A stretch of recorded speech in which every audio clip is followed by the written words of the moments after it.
Hello, ഇന്നൊരു ചെറിയ evening വ്ലോഗാണ്. ഇന്ന് വെറുതെ വീട്ടിൽ ഇരുന്നപ്പോഴത്തേനും ഒന്ന് പുറത്തു പോകാൻ തീരുമാനിച്ചു. പുറത്ത് മീൻസ് ട്രിവാൻഡ്രം ലുലു മോളിൽ അത്ര തന്നെ. അപ്പോൾ വീട്ടിൽ നിന്ന് 2 ബസ് കയറിയാലേ ഞങ്ങൾക്ക് ലുലുവിൽ എത്താൻ പറ്റത്തുള്ളൂ. സോ ആ ഒരു ടൈം മാനേജ് ചെയ്ത് ഞങ്ങൾ വീട്ടിൽ നിന്ന് ഒരു ഈവനിങ് ഒക്കെ ആയപ്പോഴത്തേനും ലുലുവിലോട്ട് ചെന്നു. ക്രിസ്മസ് വെക്കേഷനും സ്റ്റാർട്ട് ചെയ്തു. അതുകൊണ്ടാണ് അങ്ങനെ ഒന്ന് പ്ലാൻ ചെയ്തത്.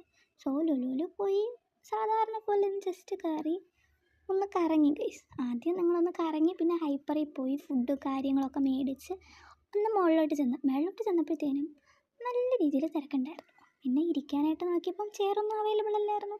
പിന്നെ അവിടെ തന്നെ കുറച്ച് നേരം കറങ്ങി കറങ്ങി നിന്ന് ഒരു ചെയർ കിട്ടിയപ്പോഴത്തേനും ഞങ്ങൾ എന്ത് ചെയ്തു, ആ ചെയറിലിരുന്ന് ഫുഡൊക്കെ കഴിച്ചു. തിരക്ക് കണ്ടില്ലേ, അത്യാവശ്യം നന്നായിട്ടുണ്ടായിരുന്നു. അങ്ങനെ ഫുഡൊക്കെ കഴിച്ച ശേഷം ഒന്ന് കറങ്ങിയ ശേഷം പുറത്തിറങ്ങി. ബിക്കോസ് ഞങ്ങൾ ബസ്സിൽ പോകുന്നതുകൊണ്ട് ഞങ്ങൾക്ക് നേരത്തെ വീട്ടിലെത്താനുണ്ടായിരുന്നു. അങ്ങനെ ഞങ്ങൾ കറങ്ങി കറങ്ങി വെറുതെ ബസ് കയറി വീട്ടിൽ വന്നു. ശരിക്കും ഞാൻ എട്ടിപ്പോയത് പുറത്തിറങ്ങിയപ്പോഴാണ്. കാരണം ഞങ്ങൾ പുറത്തിറങ്ങിയപ്പോഴാണ് എല്ലാവരും അകത്തോട്ട് കയറുന്നത്. അങ്ങനെ അതൊക്കെ കണ്ട ശേഷം പിന്നെ വെറുതെ ബസ്സും കയറി നേരത്തെ വീട്ടിലെത്തണമല്ലോ. സോ വീട്ടിലെത്തി. അപ്പോൾ എൻ്റെ ചാനൽ എല്ലാവരും സബ്സ്ക്രൈബ് ചെയ്യണം, ലൈക്ക് ചെയ്യണം, ഷെയർ ചെയ്യണം, സപ്പോർട്ട് ചെയ്യണം, മറക്കല്ലേ ഗായ്സ്. അപ്പോൾ ഓക്കെ, ബൈ.